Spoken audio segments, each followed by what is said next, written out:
how many people after that Lifetime documentary thought R. Kelly was just guilty? There was nothing nobody could explain. There was nothing nobody could say. You just knew for a fact that he was guilty. I listened to a conversation with Kwame Brown and Spitting Fire. Salute to both of them. And I'm sitting back and I'm saying, Spitting Fire is pointing out a whole lot of key points. And I'm gonna be honest with y'all, just like most people, man, you know, because we kind of wrote the situation off, well, hey, he must be guilty. If there was a whole documentary, if all of these people was coming out, all of these women was coming out talking about he did X, Y, and Z, he must be guilty. Okay, off with his head, zero tolerance. Let's keep moving. But now listening to Spitting Fire, and you know, I'm not for sure when she started her crusade in regards to her conversation, in regards to saying, I'm a diehard R. Kelly fan. Now, I ain't gonna lie. I'm pretty sure I pretended making babies with a couple people to R. Kelly songs. I'm not gonna lie. It was on repeat for a couple situations. But I'm just curious how many people like myself, after that documentary, the R. Kelly documentary came out, Surviving R. Kelly, how many people felt like, yo, this was it? This was the nail in the coffin. This is exactly what we needed to say, okay, you're guilty or you're innocent. And I was listening to the conversation between Spitting Fire and Kwame. And you know what's interesting is that I feel like this situation deserves another look. I feel like now this situation deserves another look, because I'm thinking, if R. Kelly is innocent, what does that mean for men moving forward? I mean, they both, Kwame and Spitting Fire, definitely said some things, but what does that mean for men moving forward when it's just as easy as saying you've done X, Y, and Z? Do I go get with mainstream media? Do I get with the Me Too movement? Hey, do I get with, a black organization? What does that mean for men moving forward if it's that easy to say, you know what, you're guilty beyond a reasonable doubt? Now, I haven't really been following the R. Kelly trial that much. To be honest with you, man, like I said, I'm kind of like most people, when I'm kind of like, okay, obviously it's enough evidence, it's enough people. There's no way in hell that they're going to do a whole documentary on this man if he's innocent. But now I'm kind of like, I don't think I want to survive R. Kelly. I think I kind of want to understand the situation a little bit more. The reason being is because R. Kelly is a person that has status, celebrity status, money, access, network ability. And if they could do this to him, imagine what they could do to the average person. Imagine what they could do to the average person. Has anybody ever thought, and this is why I'm saying understanding R. Kelly, because my thought process is, can you imagine if mainstream media or someone that had a big platform was able to say something about you, and regardless of how you felt about it, how you thought about it, they were able to get away with it because they had a bigger platform, or they were, social media giants. And Spitting Fire said, salute to her again, man. So she said something to me, and I'm going to play a little clip of it. She said something to me that registers a lot. My thought process is, if it could happen to R. Kelly, what would happen if it happened to you? How many people would be strong enough to go through what R. Kelly is going through? To go under that type of rhetoric to say you are guilty of X, Y, and Z. Now, we know about, him being dyslexic. We know about him being abused. We know about a lot of things. But my thought process is, do you feel that you would be strong enough to go through what R. Kelly went through? Or how many people would have said, you know what? Hey, I'm in my life, or I'm going to take somebody else's life. Everybody coming with me. I'm shooting the club up. I don't know. I'm kind of on the fence right now. I'm going to be honest with you. I'm kind of on the fence in regards to this R. Kelly situation, because I think that the mainstream media did a good job at selling him being guilty. Salute, King Twin. I think they did a great job at selling him being guilty. And my thought process, if you are a black man in America, or just a man in America, would you have lasted this long? When he had that breakdown on the Gayle interview, and he was like, I'm fighting for my life. Did I do it right? I'm fighting for my life. You know what I'm saying? Stop playing with me. When he did, and I was just like, man, this dude going crazy. He must be guilty. He must be guilty. But my thought process is, if someone was accusing you of what they were accusing him of, What would you do? Some people break down when they ain't got enough money to pay their light bill. Imagine somebody talking about you going to jail for life but touching little girls. You know what I'm saying? A lot of people can't handle that type of pressure. So I'm going to play this little clip real quick, man. Y'all let me know. You know what I'm saying? We'll talk about it after. I'm going to play this little clip real quick. A TV program. The media is a programming tool, a mental programming tool. Mm-hmm. You have people that watch the news faithfully and believe everything that they say on the news is accurate. Yeah, you're right. Never mind. You are absolutely. You got people that think everything that if mainstream media, and you got to understand, Kwame, you one of the few that stand up for what you believe in and have a large following. But then you have some other ones that have a following like yours or bigger. They go on with mainstream media because they don't want to lose their subscribers. They don't want to lose nothing else. They going along with it. Even the big blog sites, the big channels and everything else. I stayed low for so long because of what I was speaking. Like, I'm not going to live a half a century for somebody to tell me what I can and can't say. That shit does not go happen. Okay. Fact. That's not gonna happen. I'm gonna say what I want to say. I'm gonna support who I want to support. I'm not. No. We're not gonna do that. I've been through too much in life to be silenced on certain things. If I need to double down, it's because I need to do it, not because you're telling me to. And that's why I double down, because I don't know what it's going. I know what it was like for a young boy growing up when it already was starting. You know what? Let me say this real quick, man, because I think that we this needs to be said real quick. You know what I mean? I love to hear good conversations. Like, especially from a male and a female's perspective, I think that's refreshing. I think that's exactly what we need in our communities, or whether it's social media or whatever the case may be. I think it's refreshing to hear a male and a female's perspective, especially when they don't have to use a lot of derogatory language and they can just have a conversation. So again, man, salute to those two content creators. I thought it was dope. You know what I'm saying? I thought it was dope.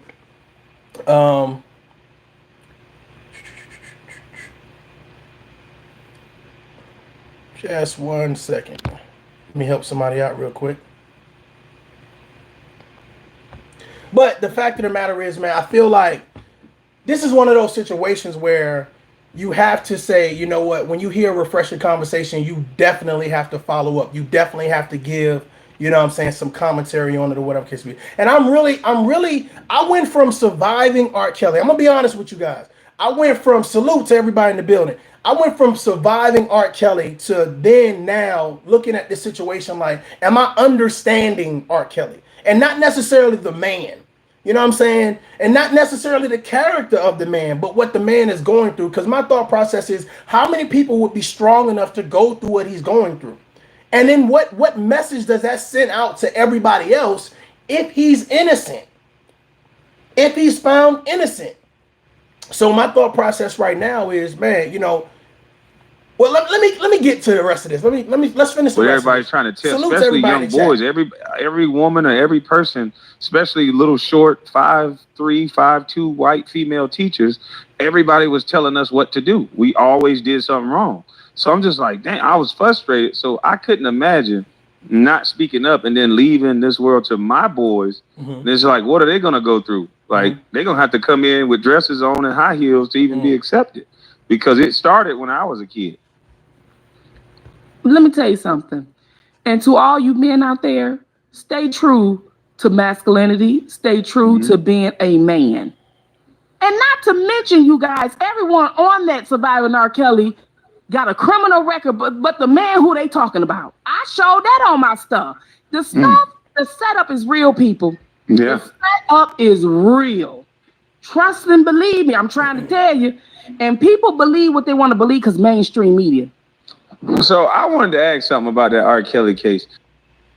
Salute to Taz in the building. I don't know why he's in the comment section at all. I'm not in his comment section, but salute to Taz, because obviously he wants to hear what I got to say. So I'm gonna make sure that you hear this message. Salute to you, little bro. Does R.Kelly own his masters? That's a good question. Oh. That's a good question. Did he own any of the Trapped in the Closets or any of that stuff? No, he don't own none of it. You know what I mean? None of it. Was he in a lawsuit for his stuff back? That's what I'm finna get at. My allergies kicking my butt. R.Kelly can't read or write. So legally, you can't be or enter into a binding contract. Yeah, theft by collusion.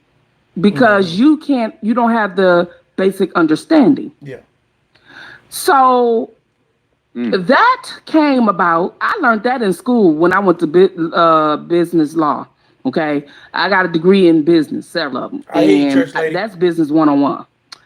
So a person who can't read and write, unless they have a legal guardian or a lawyer or whatever, can't enter into a binding contract. Well, R.Kelly signed his contract when he was young.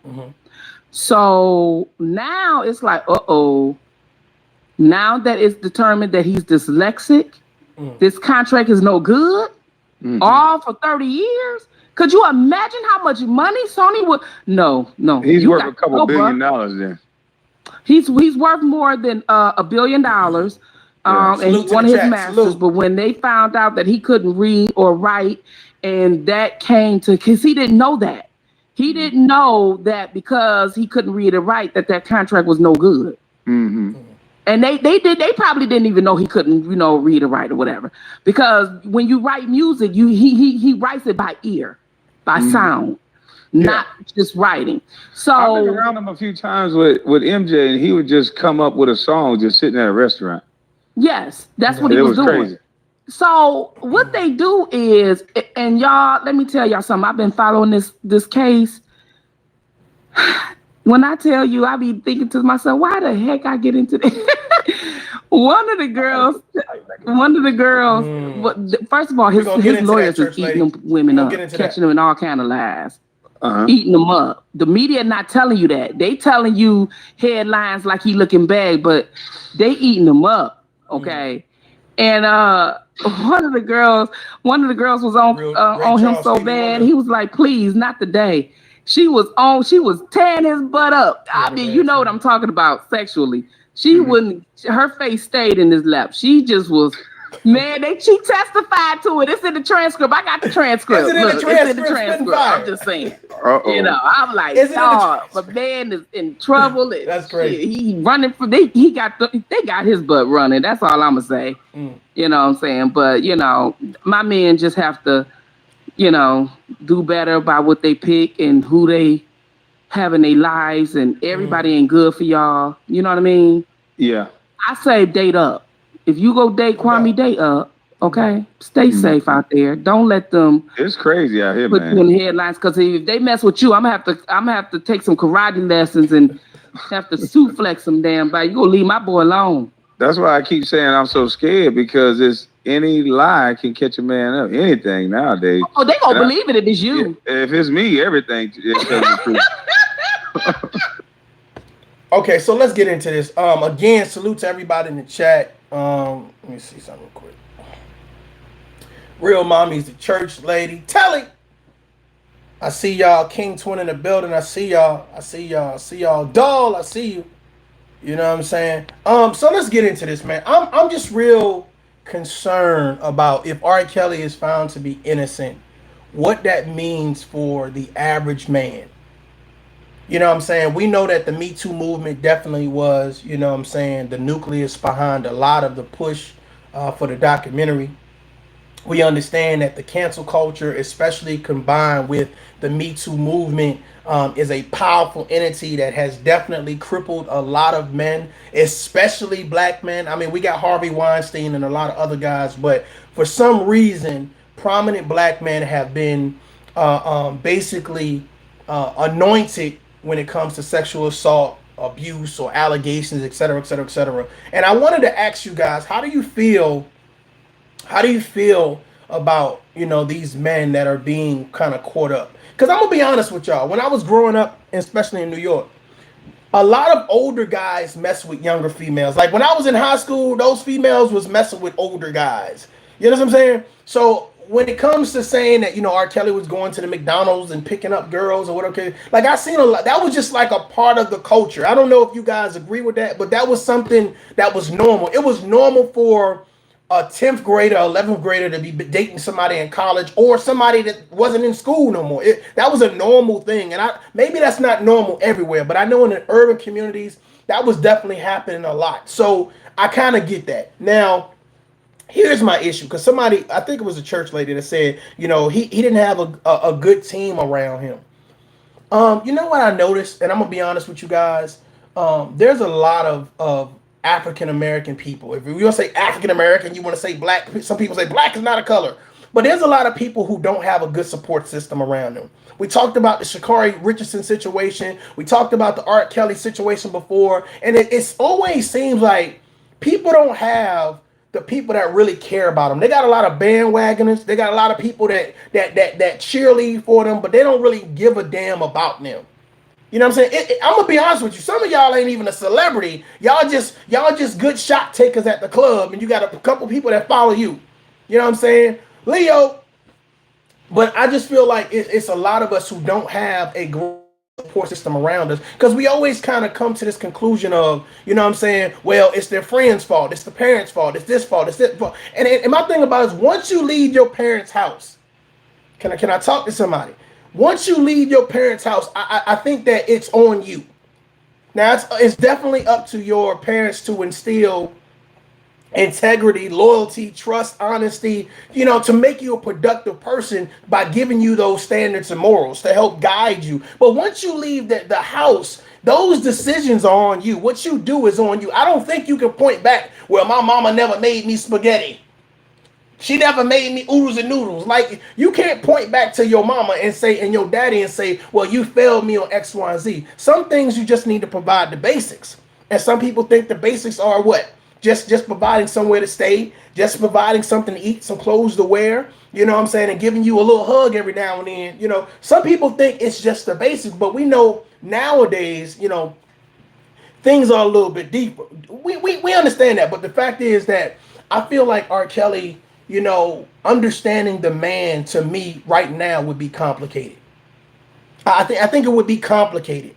I think understanding the situation for me is more important, because it's going to help me kind of navigate how I need to maneuver. Now, something that Spitting Fire said to Kwame Brown, that I thought that it's not just for a Kwame Brown situation. I think it's for everybody's situation. Make sure that the people that you're dating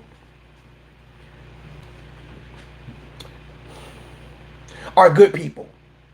You know what I'm saying? And it's difficult, because when you see something, when you feel like you've gained something, like you feel like you've accomplished something in your life, or whatever case may be, it's kind of difficult. Hell, you could be a big YouTuber.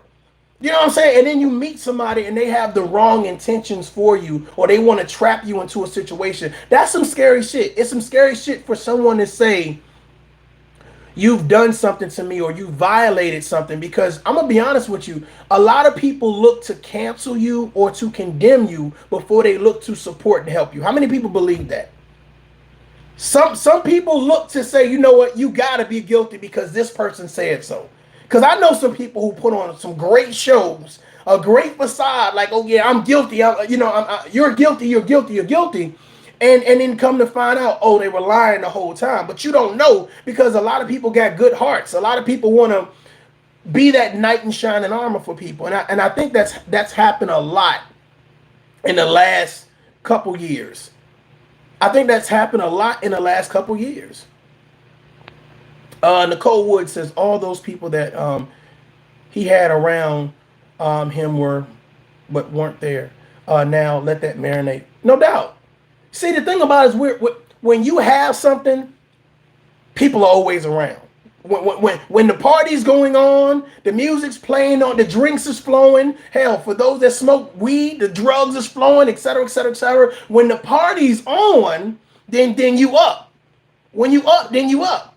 But for some reason, when the lights come on, when the electricity bill needs to be paid, when the DJ needs to be paid, when the alcohol, when those bartenders and those waitresses need to be paid, now you ain't got those same friends. Now all of a sudden, oh, well, I'll see you next week.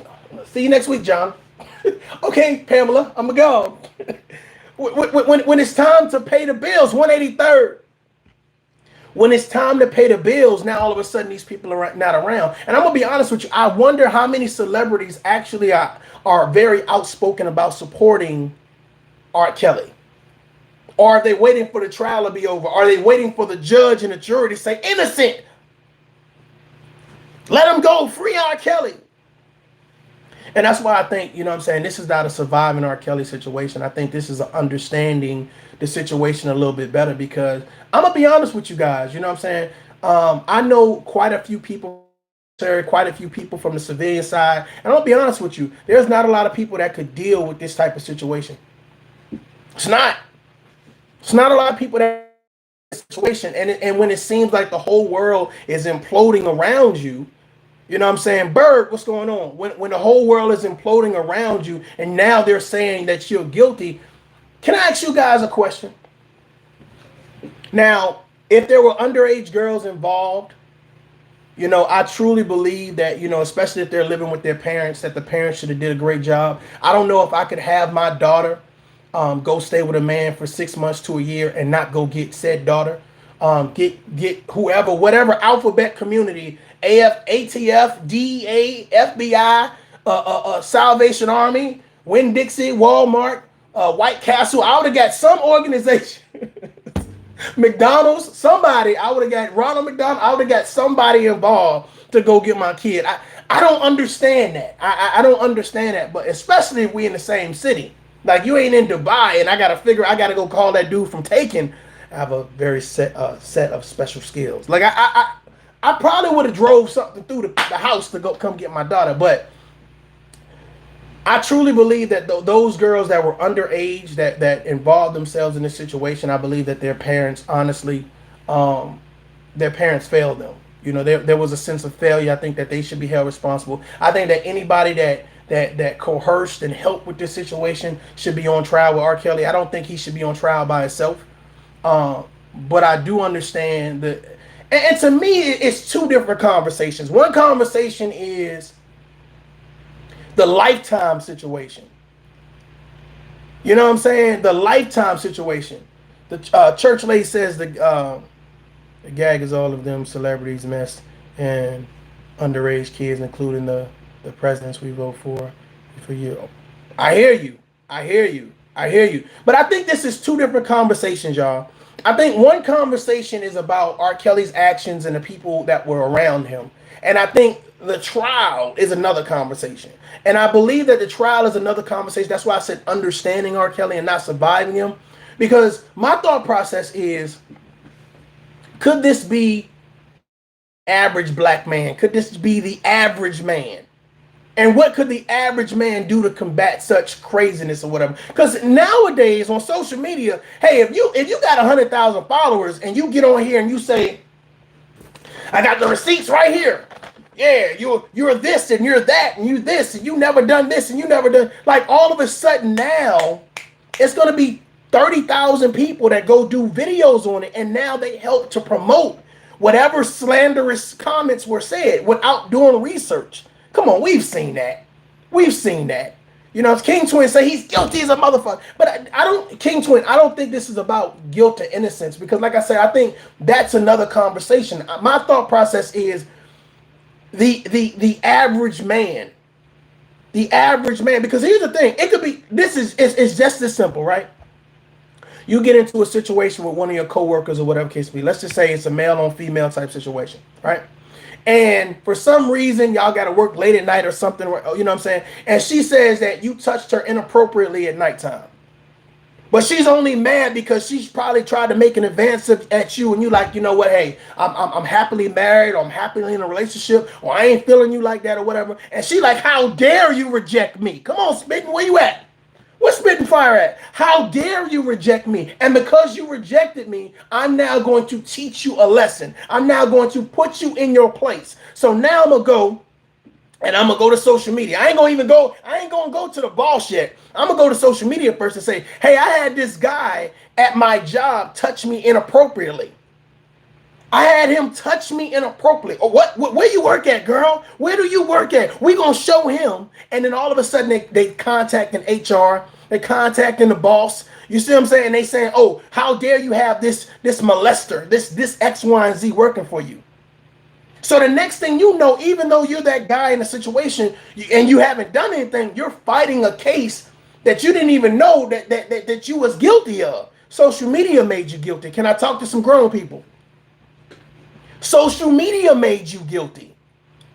Social media told you your character. You understand what I'm saying? So the people around you now that love you, that respect you, that's a part of your support system, they're now looking at you, well, but there were a lot of people on social media saying you were wrong. 183rd says slander, defamation of character. You know what? A lot of people I think we're becoming good at vocalizing stuff like that. We're becoming good at like Brother Polite. He said some crap about people slandering him, right? But the fact of the matter is, it's like this. Is being guilty the new trend? Is it the new fad? Like, we're going to say you're guilty and you're going to have to fight like hell to prove your innocence. Is it possible that, you know what I'm saying, you can be innocent and have to fight to prove your innocence, but then give up at some point? I'm just saying, like because you're saying it and because I'm just tired of fighting, because nobody believes me, my family turned on me, my friends turned on me, my colleagues turned on me, social media is saying that I've done X, Y, and Z. You know what? I give up. You're right. How many people would be able to withstand the scrutiny that R.Kelly is going through? Hell, that Bill Cosby went through. Hell, that Brother Polite is going through. Now, this is not about guilt or innocence. This is not what this conversation is about. It's about understanding a situation. How easy is it to prove or to say that someone is innocent? Oh, I'm sorry, someone is guilty. How easy is that? You know what's so funny and what's so scary? The average person right now don't have $5,000 to $10,000 to their name.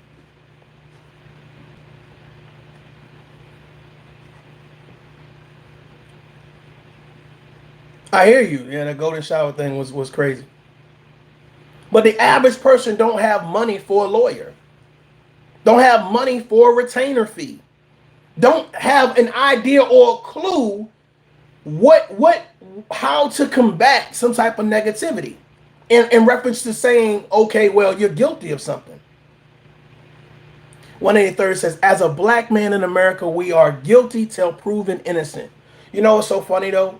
It'd be your own people that promote that. It'd be people who look just like you that promote that. Do you know how many channels that I sit back? You know, I end up unsubscribing, but the fact of the matter is, like, I've seen people with some twisted and bent narratives. Like some real twisted and bent narratives that had, like, you know what I'm saying, all of these, you know what I'm saying, ulterior motives or whatever case may be. And they prescribe people to be, you know, guilty based on what somebody else said. No real research, no real facts. But they've said, okay, yeah, I'm going to support this guilty narrative. I'm going to be honest with you. Guilt is subscribed to based on the number of subscribers you got. If you got over 100,000, hell, if you got over 30,000 subscribers, you know, and you have a big platform, it is easy to call somebody guilty without proof. It's easy. And Spitting Fire did a great job at breaking down something. She said, you know what, the mainstream media, it programs us. And I don't think it's just the mainstream media. I think that it's anybody or anything that has a plethora of people that are followers. They're followers. They're waiting to be told what to do. They're waiting to be pointed out which direction to walk. It's not a lot of people or platforms that teach you how to think individually. It's just not a lot of people that think you how to teach individually. I want you, see, here's the thing. If I had let's say I had a huge following, I would be damned if I sat here. Sheep, you exactly right, Deborah. You exactly right. If to me, I think that if you have a platform, you also have responsibility. But with social media or the mainstream media, the responsibility is to push a certain narrative. I do agree with Spitting Fire when she says that. I do agree with her. But the thought process is, how do you combat mainstream media? Kwame, Spitting Fire, the rest of these content creators, how do you combat mainstream media? Because I know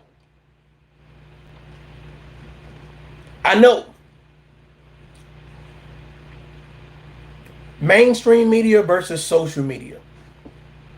When you jump online, such as this, you make commentary, you have conversations, you make statements. Hell, some people make allegations.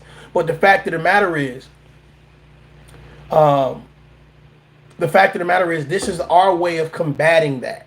I think that Spitting Fire, like I said, I don't know when she became an R.Kelly, follower or supporter or whatever. I don't know if that was before the trial, during the music phases. I don't know, if they're from the same location. But I will say this. I will say that she is doing a great job at promoting a different perspective on how to look at this case. Because I'm going to be honest, I think that the documentary, Lifetime, that documentary really, for me, sold me. I was like, this mother got to be guilty.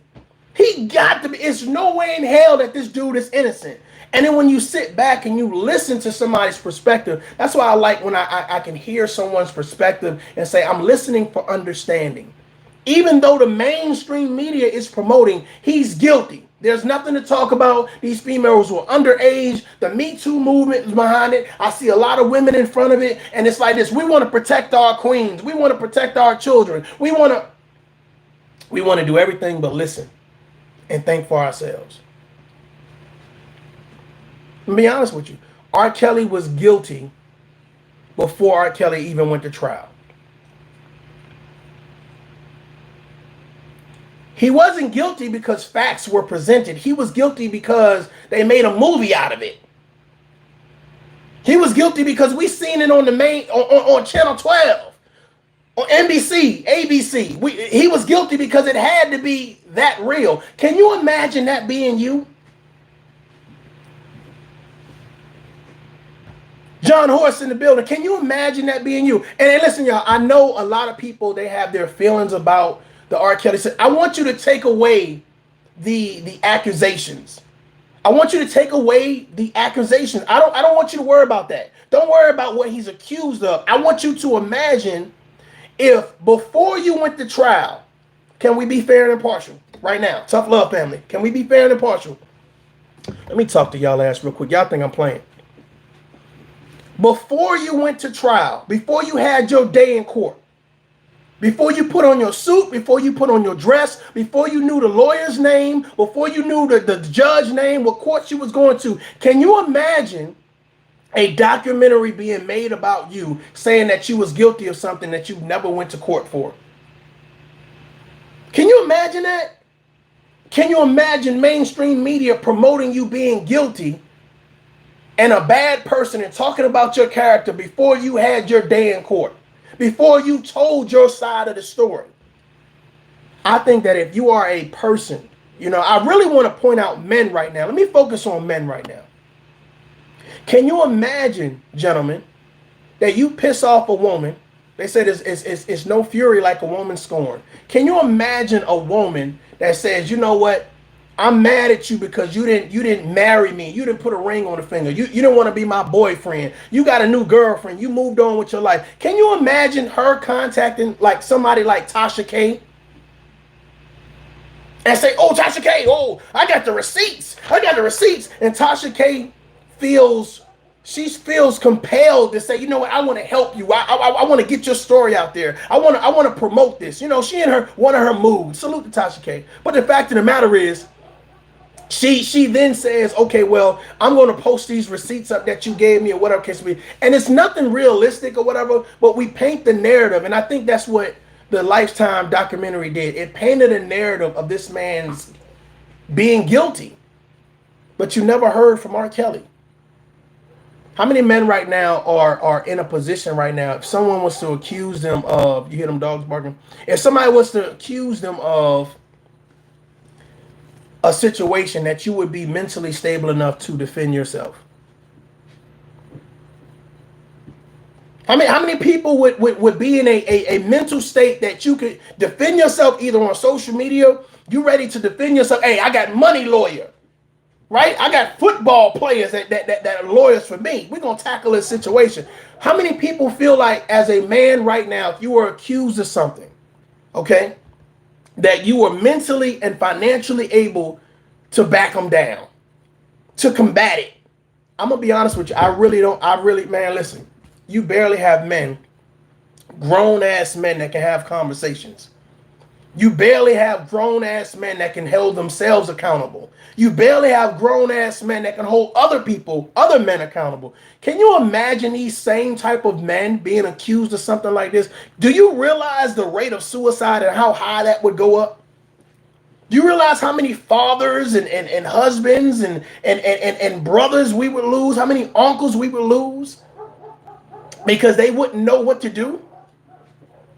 I mean, I just feel like this is a conversation worth understanding. I mean, we did a good job at surviving R.Kelly. You know what I'm saying? K. Leo says, I'm backing them down, bro. Hey, you know what, man? And if you're in a position to do that, man, I'm just saying mentally, without a lot of fathers being in a home, a lot of men are super emotional based on, you know what I'm saying, being raised by women or whatever. And salute to all the women that have raised successful men, productive men. But I know a lot of those men tend to be really tapped into their emotions. And I'm going to be honest with you, emotionally, they would wear that shit.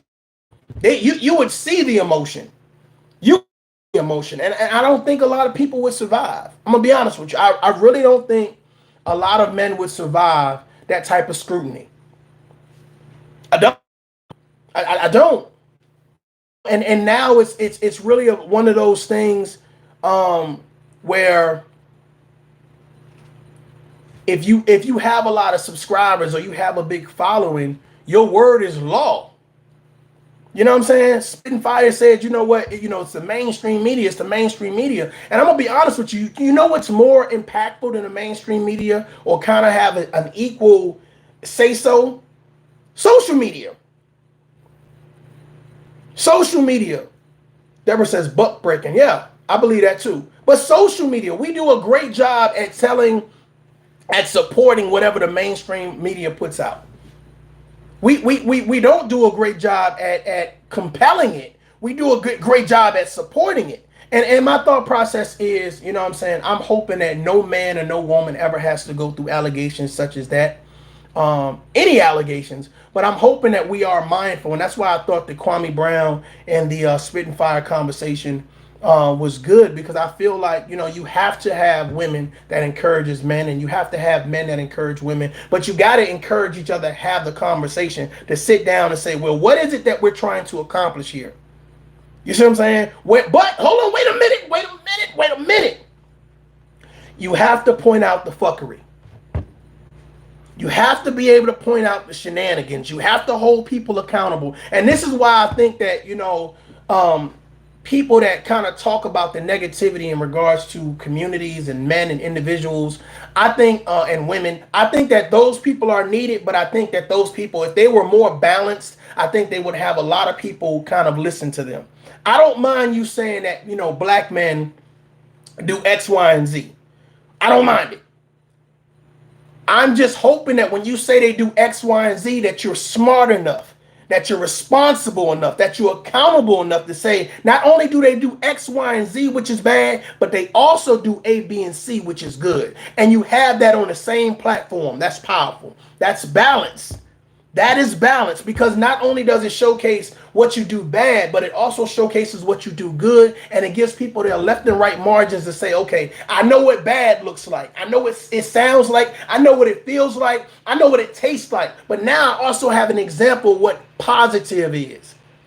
A lot of people are great at pointing out the negative, but never get back to the positive. And that's why I said, when I see a balanced conversation, I have to salute it. I have to applaud it. So I think that this conversation about R.Kelly, not the man himself. I don't think it's about the man himself for me. I think it's about the situation. And I think that what happens if R. Kelly is found innocent? What does that mean for men today? What does that say? So I'm gonna lock you up. I want you guys to think about this. I'm gonna lock you up for a year, 2 years, 3 years, whatever case may be. Right? Hit hard. I appreciate that. Thank you for that donation. What does that mean if you're locked up for 1 to 2 years or whatever case may be, and somebody's accused you of something or whatever? First of all, I don't know if R.Kelly is in like if he's isolated or whatever case may. I don't know. Telly said you have to promote positivity. Definitely. But I think that we would be naive not to look at the negativity. We would be naive if all we did on this channel right now is say, let's talk positive, and we never got into the bullshit. We never talked about some fuckery and foolery and saying, okay, X, Y, and Z. Holding people accountable is not always positive. You understand what I'm saying? It don't always come out. It's harsh sometimes, especially depending on who it is. You see what I'm saying? Because here's the thing. I have less than 20,000 subscribers. If I talk about anybody, if I hold them accountable and they have more than 20,000 subscribers, then what you hear normally is this thing called stay in your lane. That's what you normally hear when you see what I'm saying? So it's almost like, well, if you don't have this much following, and I feel like Spitting Fire was right. If mainstream media programs us, then YouTube and Instagram and TikTok and all this other, it's also programming us. It's also programming us, depending on how big your platform is. Because here's the thing, if I have a large following, whether you're a male or female, you can easily tell your subscribers, don't do this or do this, or paint a narrative of X, Y, and Z. You can easily do that. You don't need the mainstream media. You just need someone with a big enough platform. I mean, we've sat back and we've watched people with large platform bash men. We've watched them bash the gay community. We watched them bash black women. We've watched them bash people just in general. We've sat back and watched that. And the thought process is you don't have a lot of people that's going to speak up. You don't have a lot of people that's going to hold them accountable. And this is my thought process is, suppose the victim of the conversation is you.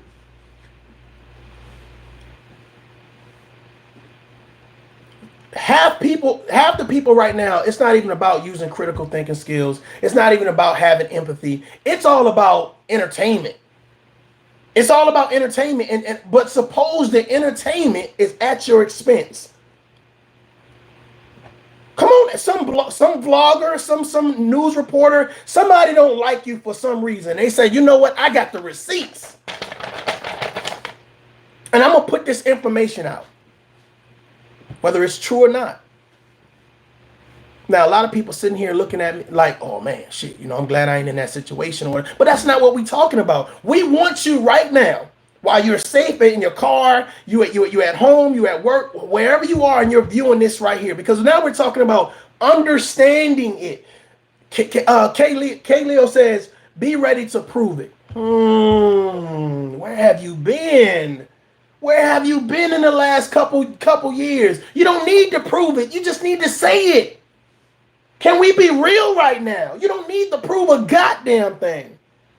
You don't need to prove anything. While you're screaming, prove this and prove that, it's somebody that's going to believe it because they don't like you. They need it to be false. That's how they get their rocks off. This is better than this is better than reality TV. Talk your shit. There are some people who are not even fans of people. They're fanatics of people. So if they say you're guilty or you're wrong, what you're doing is guilty or wrong, and we're going to say allegedly X, Y, and Z, there's not going to be too many people that critically think and say, you know what, man, you know what? That don't sound right. That don't look right. Come on, man. Come on now. Church ladies say, yep, people will lie. You goddamn right. But it's not even about them lying. People will believe a lie because they want to believe the lie. Because it's necessary to believe the lie. Because as long as it's not them in the hot seat, they don't give a shit. They don't care. That's the reality of it. They don't care. As long as it's not at their doorstep, it's not affecting their kids, it's not stopping their money coming in every day. Oh, they touched too? They did what to what, little girl? They did what to what? No, no, no, no, no, no, no, no, no, no, no, no, no, no. You was about to give me proof, wasn't you? You was about to go the extra mile. Don't worry about it. I believe you. How many subscribers you got? I believe you.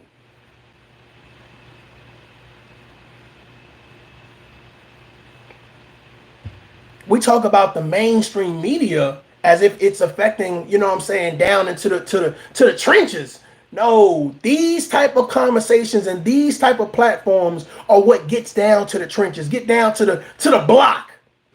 Yeah, what they say, we get it out the mud, they get it out the mud. YouTube, especially certain sections of YouTube, they getting it out the mud. Well, I heard this on YouTube. It gotta be true. You got how many subscribers? It gotta be true. Nowadays, people ain't trying to promote critical thinking skills. They promote whoever's popular. It must be the truth. Whoever's popular, it must be the truth. Why would they lie? Telly says people will use the lie to entertain the drama. Telly, let me give you your flowers. Let me go ahead and give you your flowers. Hold on for a minute.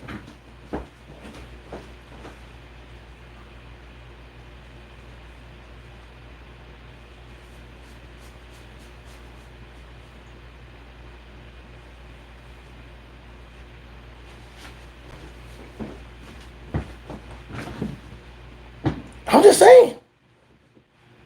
Let me give you your flowers. You speaking facts. People want to believe the lie because the lie is more entertaining.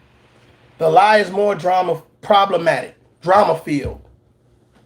And that's what I'm saying with this whole R.Kelly situation. Instead of, we promoted surviving R.Kelly because we was like, oh hell no, you touching kids?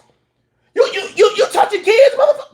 Like, especially as men, we're like, yo, we got daughters, we got sons, we ain't got time for that shit. You had women talking about, well, hell no, I don't care how good your music was. I don't care how much you bumped and grind. I don't care how much you remind me. I don't give a shit about none of that. But secretly, low-key, still playing this music. I heard some R.Kelly shit the other day. I did. I heard it in your house. He was playing it. It was 11 o'clock. He was getting nasty. It was a red light on. Red light. I was gonna knock on the door, but I was going to Walmart. I had to get some milk. Just saying, man. You know what I mean? So we do good at, you know what I'm saying, going with the status quo. If you say they're guilty, if you have some celebrity status, if you have a big platform, if you're on mainstream media, hell, if you're on social media, if you say it, it must be true. There is not a lot of people that's going to go against that. And if you go against that, then you now become the agitator. You now become how dare you go against the status quo? How dare you not agree with what everybody else thinks? I'm just saying, it's a lot of people who just say, you know what, when the R.Kelly documentary came out with Surviving R.Kelly, I said there's no way in hell that these people are going to get together, put this together, and this be just a plethora of lies. It's nowhere in the world that he can't be guilty. But thanks to Spitting Fire, thanks to the spitting, I'm kind of sitting back in my chair. Whether I'm in the main room or, movie room, whatever, and I'm watching this and I'm kind of like, she making some good points, because I'm like, what if he's innocent? Said, the church lady says they did the same thing to Bill Cosby. How easy is it to make a man guilty? That's the question. How easy is it to make a man guilty of sexual assault, rape, et cetera, et cetera, et cetera? How easy is it to say you've done X, Y, and Z to me?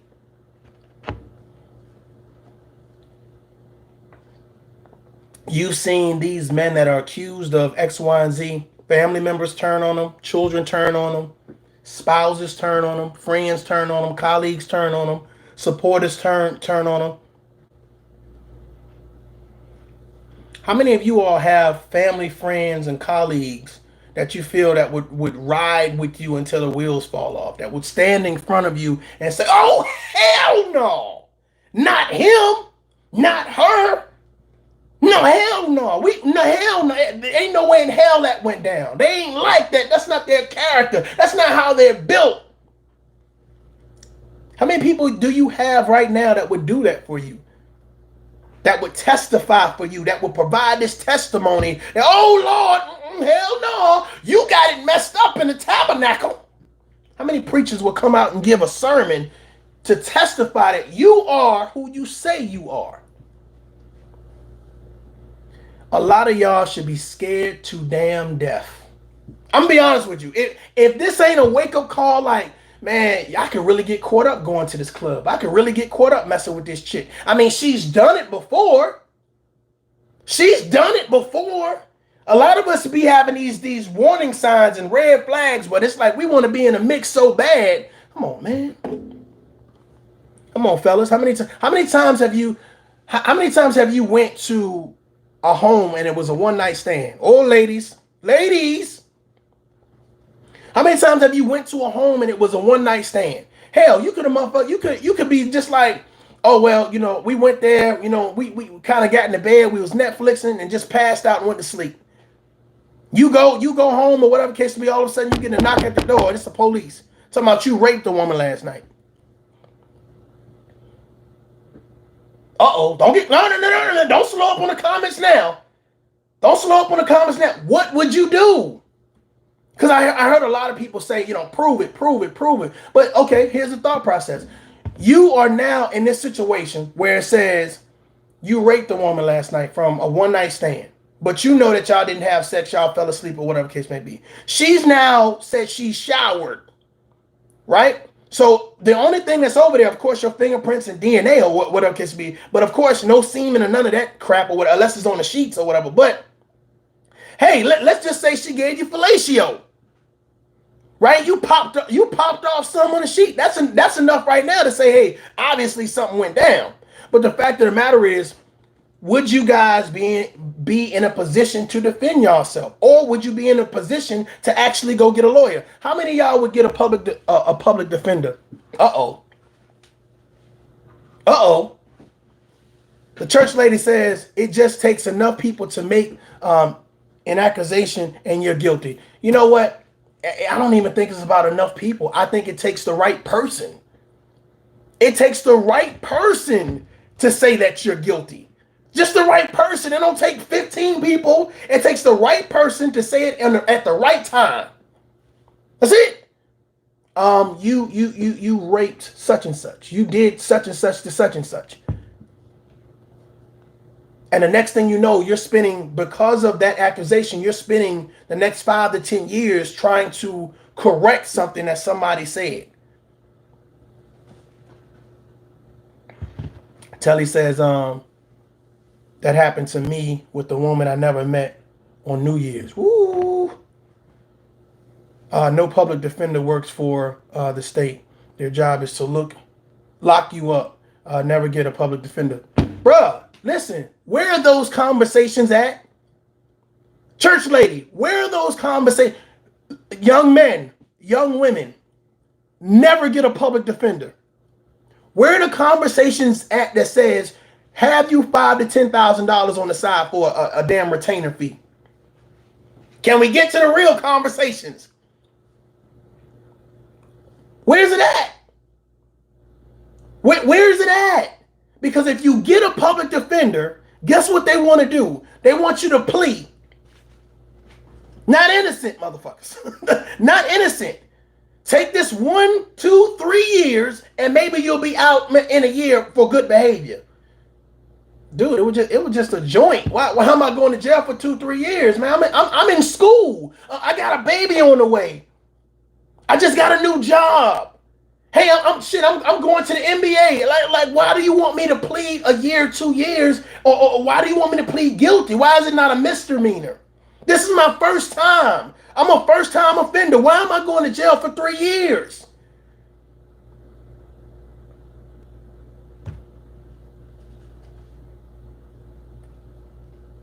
I feel like there are so many important conversations that we need to have. Sometimes we miss the mark. And that's why I'm saying, I understand we went through a process of surviving R. Kelly, but I really want to understand the situation, because when you break it down and you peel back the onion, you know what I'm saying? There's not a lot of people that are in a position to defend themselves. That's the real conversation. That's the real conversation. There are not enough people in a position to defend themselves. R. Kelly been fighting this shit for years. Some of y'all wouldn't have lasted 30 days. Let me sip this coconut water. You got all these people in here watching this message. As soon as I say don't get a public defender, make sure that you have a retainer for a real lawyer. Them fucking likes should have shot off the goddamn roof. But this is the problem that we have. And this is why there are a lot of people that are innocent that's guilty, because we do this. I'm just waiting for him to curse out a black woman. I'm just waiting for him to disrespect the black man. I'm just waiting for him to talk about the gay community. I'm just waiting for him to do something just like, you know, I'm damn sure ain't trying to do no critical thinking shit. This is fucking birds. Oh my God. Oh, please get to the point. Get to the goddamn point. Shit. And my thought process is, why be anywhere where you can't learn from? Why be anywhere where you can't have a conversation that's going to enlighten you and make you look at things with a different perspective? If the narrative is that we should be accountable, we should be protectors, providers, and role models, and leaders, and all of these great titles that I see a lot of people kick out or whatever case may be. But when it gets down to the nitty gritty, I'm listening to what you're saying. What your actions telling me? You know what I'm saying? And if they ain't matching up, bro, not only am I scratching my head, I'm saying something about it. And I truly believe with this R. Kelly case, when you break it down and you look at how it affects not only women and men, but communities, you got to ask yourself, you know, are we promoting a situation where people now understand, you know what? Be prepared. They said when you're prepared, you ain't got to get prepared, be prepared. Now, I'm not saying there are a lot of bad cops out. I'm not saying that every cop is bad. I'm not saying, you know, every community law system, you know what I'm saying, or your state law system is corrupt. I'm saying that you need to do something to defend yourself. And if you never have the conversation, that means you don't find out about what's going on until you're actually in it. I think it's too late then. That's like going into a hood and you don't know who lived there, right? But then you find out, well, it's a bunch of Bloods over here. It's a bunch of Vice Lords and GDs over here. It's a bunch of Latin Kings over here. It's a bunch of Crips over here. It's a bunch of MS-13 over here. And you ain't one of them. You didn't do no research. You didn't care to know about it. You didn't care to see the signs. You didn't care to ask any questions. Every time the conversation came up, you was like, man, fuck this shit. I ain't worried about this shit. And then you found yourself in the middle of it fighting for your life. Well, what if you find yourself in the middle of this R. Kelly trial and it's you? Because you never asked the question when they were talking about getting instead of getting a public defender, go get a lawyer. Hey, let me save up this tax return. Let me save up some of this PPP loan. Let me save up some of this child credit tax. Let me save some money. Let me put something on the side for a rainy day. I'm so tired of seeing black people, as soon as something happened, they got to do a GoFundMe. For funerals, where the fuck is your life insurance? Where's your life insurance? Why are we not talking about that? For lawyers, well, I'll just go with this public defender. We had a public defender. We had a public defender. We had a public... Bruh.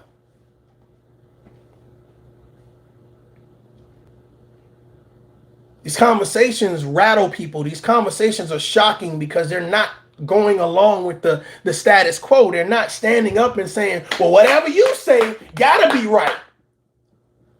And if Spitting Fire is saying the mainstream media is programming us, there's a lot of programming going on, and it ain't the mainstream media, it's social media. It's social media. I want to tell you that the topic I talk about, the things that I do on a regular basis, is more important than telling you how you need to make sure that you got money for a lawyer. Because as I sit here and I talk about this R. Kelly situation, we got to go all the way back. Spitting Fire did a great job at saying, hey, make sure that you date up and et cetera, et cetera, et cetera. But you got to make sure when you're dating, you're prepared, you know what I'm saying, for things of unknown. You got to make sure that you're prepared for things of unknown. That means when you meet a woman in a club or you meet a man in a club and you decide to go back to their house. Let me ask you a question. What's the plan of action? What's the plan of action? This is a one-night stand. We in the moment. We having a good time. You know, we've had a couple drinks or whatever. But see, here's the thing. My understanding is when you're under the influence, you're not in a state of mind to give consent. At least in the military, that's the way it is. When you're under the influence, you're not in a state of mind to give consent. So can you imagine a woman or a man, you're having sex with them or you've had sex with them, both of y'all were under influence, she woke up the next day or he woke up the next day and said, you raped me. Hell, you in the moment. You in the moment. And she says, no, stop. Just one time. Ladies and gentlemen, I've been in situations in the military where I've had soldiers in that same predicament where they were having sex, and in the midst of that sexual encounter, someone said no or stop. The word no or stop. And was done. And was done.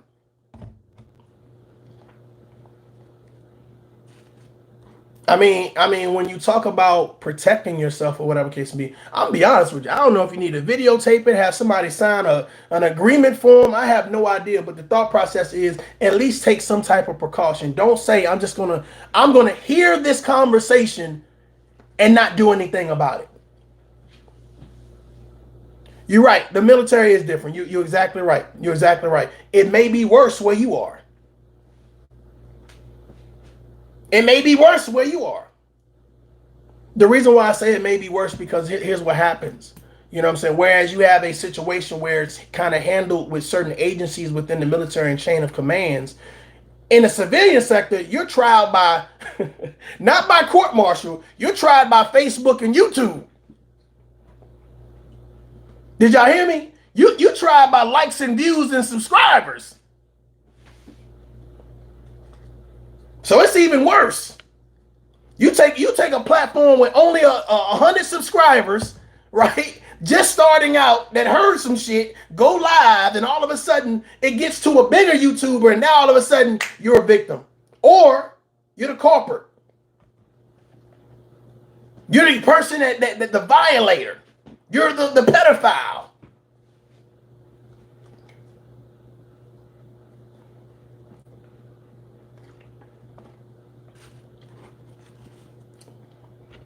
I really appreciate those content creators that are out there having real conversations. I really thought that Kwame Brown and Spitting Fire conversation was good. It was healthy dialogue. I truly believe, though, you know, when you peel back the onion a little bit, there's a lot more to be talked about in regards to just young men and women that are in our going through our justice system or being accused of certain things. We have to make sure that they are set up for success. And that's one thing that as parents, as role models and providers that we can be doing, talking to our children about these processes in regards to how to deal with the police. Just yelling at the police, just demanding or just, you know, cursing them out.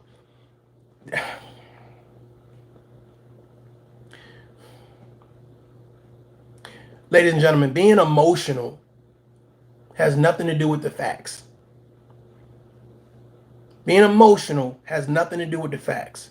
And a lot of times when we try to combat the justice system, you know, and all the extensions of the justice system, we think emotion is going to win factually, and it doesn't. Now, emotionally may win in the street from time to time. Emotionally might even win in the club. It might even win in your household, being emotional. But factually, that is going to be the deterrent what happens. factually. Okay. There are a lot of people that don't know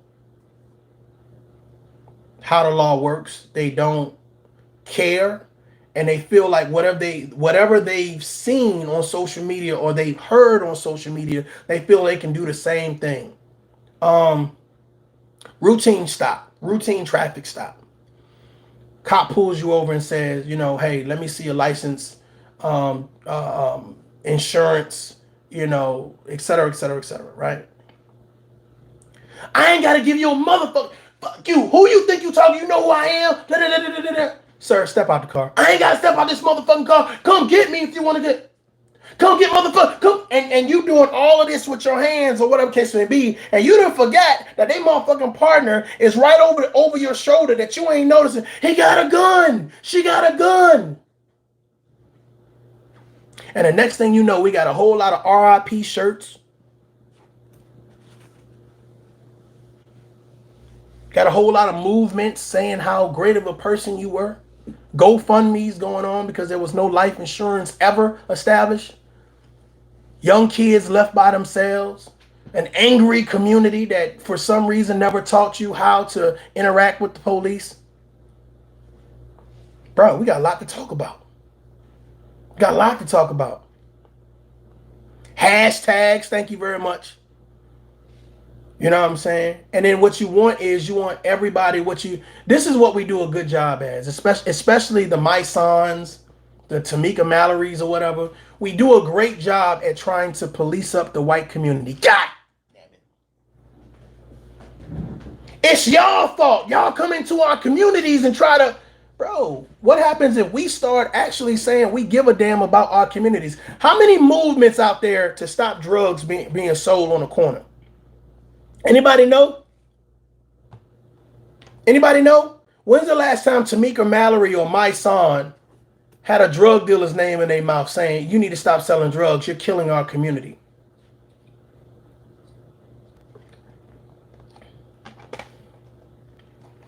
I appreciate that. Thank you, We Get Bored. When the last time you've heard other content creators say, that black people do more to destroy black communities than any other race? I appreciate that. Thank you. Accountability seems like it's favoritism. I'm only going to hold you accountable if I don't like you. I'm only going to hold you accountable if I don't like you. Matter of fact, it's not even if I don't like you, because I ain't brave enough to be an individual. I don't critical think for myself. I'm only going to hold you accountable if everybody else says that you should be held accountable. If somebody that got a little bit more money than me, little bit more subscribers than me, a little bit maybe a celebrity status, I'm only going to hold you accountable if they say that you need to be held accountable. Other than that, anything goes. Other than that, I got a blind eye. Drugs are killing our community. Abuse, alcoholism, violence. So many things are destroying our community from within. And the first thing that we listen to are the Tamika Mallorys get online and talk about, these white people. And then we get on all of these white platforms to talk about white people. Man, people be killing me. It's like, let's talk about these white people. I'm like, bruh, listen, let me tell you something. There's messed up people in all races, ladies and gentlemen. I'm telling you right now, there are some pretty foul people, some grotesque people, some heinous people in all races. If you are the type of person that believes that, okay, if you black, you good automatically. If you black, you good automatically. If you one of those type of people, I'm telling you right now, network, travel a little bit more. You're going to discover more things. There are some amazing people out there of other races. Whoever you love and you want to be around and you be around. I'm just saying, don't be that person. See what I'm saying? Because imagine if I was a white man and I was telling my white son or my white daughter, or my white community, you know what? If they're black, they automatically like chicken. They automatically like rap music. That's their thing. Like, don't you know they like watermelon? They drink water. They drink watermelon 3 times a day.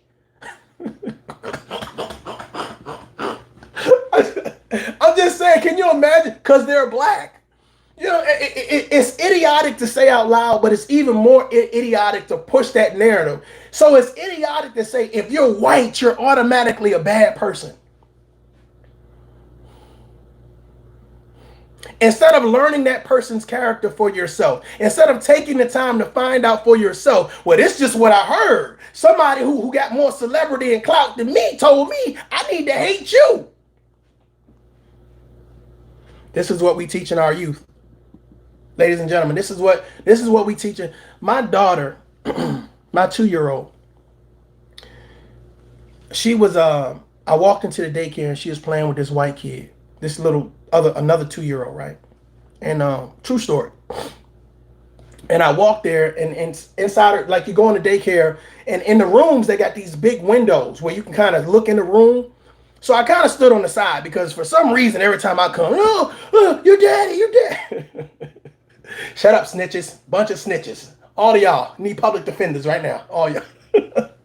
So I'm watching her, and it's so many different. It's Hispanic kids, Caucasian kids, black kids, and I'm watching all of these kids play and share toys and hug each other, and what is that? Cocomelon, Baby Joy, like they just like singing all these songs and sharing food. Like she gave the dude a nugget, he gave her, and I'm just like, this could be life. This could be life. And by some type of way, something happens and they're tainted. Whether they're tainted by their communities, their parents, social media, mass media, something happens and they're tainted or whatever. And I really feel like I'm in this position where, it's up to me to protect my children as long as possible and to give them a fair and impartial outlook. But I'm going to be honest with you, man. You sit back and you listen to some people and they're just like, man, it is nowhere in hell that they promote being fair and impartial. It's nowhere in hell. You know what I'm saying? And I get it.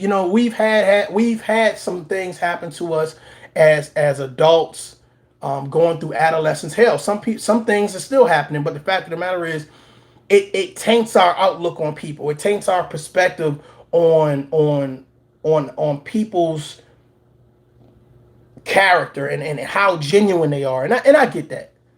You know what I'm saying? I get that. I understand that. But the fact of the matter is, I feel like, having a certain level of optimism, having a certain level of positivity included in your life every day is a must, is a necessity. And I think that sometimes we don't add enough of it. When you make it like you're making something, a cake or something or whatever. And it's like you got to add certain things, but you know that you need to add a little bit more something else to make it taste the way you want it to taste or look the way you want it to look. And I think that's the issue. It's like, well, as long as I read a Bible verse, that's enough. As long as I smile today, then that's enough. As long as I listen to something for 5 minutes, that's enough. As long as I, hug my children, that's enough. As long as I do this, that's enough. And I just think that we don't do a good job at balancing out our positivity. We don't do a good job at having the conversation. You know what I'm saying? I think that there's anywhere where you can sit down and you can say, you know what, let's have a balanced conversation. That conversation should definitely be promoted. And that's why I wanted to do this video, because I felt like the spit and fire conversation, I think that should have been promoted. So I promoted it. But I also wanted to add my 2 cents on it and just say, well, I don't think it's 2 cents. I think it's more than that. But the fact of the matter is, I think that we do need to tell young people, be prepared in case you're in that situation. Make sure that you have enough for a retainer fee, so that way you're not at the mercy of the court. You're not going to jail for something or sitting behind bars trying to fight from within, because a lot of people don't have that support system that's going to be there for them. When the lights turn on and the party stops, there are not going to be a lot of people to say, I got your back in real life. I'm here in real life. Yeah, I know we at this party, but after this party stops, I'm still rocking with you. You know what I'm saying? When you run out of gas, I'm going to be the person to help you either one, get more gas, or if your tire get flat, I'm going to help you fix your tire or get you another tire. It's not a lot of people that has that level of support. So when you talk about the R.Kelly situation, to be honest with you, do you have that level of support? Will you have someone like Spitting Fire that's going to be on YouTube to combat what the main media say? Do you have that level of support, or will they turn on you? Have they already given you signs that they will turn on you? Hell, y'all had a minor disagreement and they like, fuck, F you. So imagine if someone put allegations on you of messing with children or messing with other, taking advantage of people. Imagine a lot of you guys are scared to death because you know that you don't have anybody in your corner that would do that. So if you don't, I'm telling you right now, the best thing you can do is get your weight up. And I mean financially, and I mean mentally, and I mean spiritually. Hell, even emotionally. Get your weight up. I know we do a great job at sitting here and we listen to other content creators and et cetera, et cetera, et cetera. But I'm going to be honest with you. A lot of people that sit online are not who they are in real life. And if you have somebody that has the money and the reach and the network, and they are like that in real life, 9 times out of 10, I'm going to be honest with y'all, 9 times out of 10, they don't give a fuck about you. I'm going to be real with you. After they do whatever they're going to do online, they go back to their real life. It has nothing to do with you. Okay, y'all don't run in the same circles. And other than talking on social media, there's zero concern. There's zero concern. So I'm hoping that you guys and you ladies and you communities out there, you're talking to your youth, you're promoting that balanced conversation, and you're adding something positive to the narrative, because now I've went from surviving R.Kelly to now trying to understand the situation a little bit better. And it's even more clearer that if allegations can put you in jail for 1, 2, 3, 4, 5 years, and you have to fight from within, there's not a lot of people that are going to wait for you. Life still goes on. While you're fighting the good fight from behind bars, people are out here still living their best life. And I'm going to be honest with you. They're one party away from forgetting about you. They're one promotion away from forgetting about you. They're one child away from forgetting about you. They're one penis or vagina away from forgetting about you. They're one live. They're one YouTube video from forgetting about you. And I'm going to be honest with you. Once you're forgotten, once you're no longer a part of the conversation or a part of the memory, nobody's fighting for you. So you need to learn how to fight for yourself. Ladies and gentlemen, if you don't know who I am, I'm Mario J. This is Tough Love. Salute to all the content creators having a balanced conversation. Until next time, get your weight up. Peace.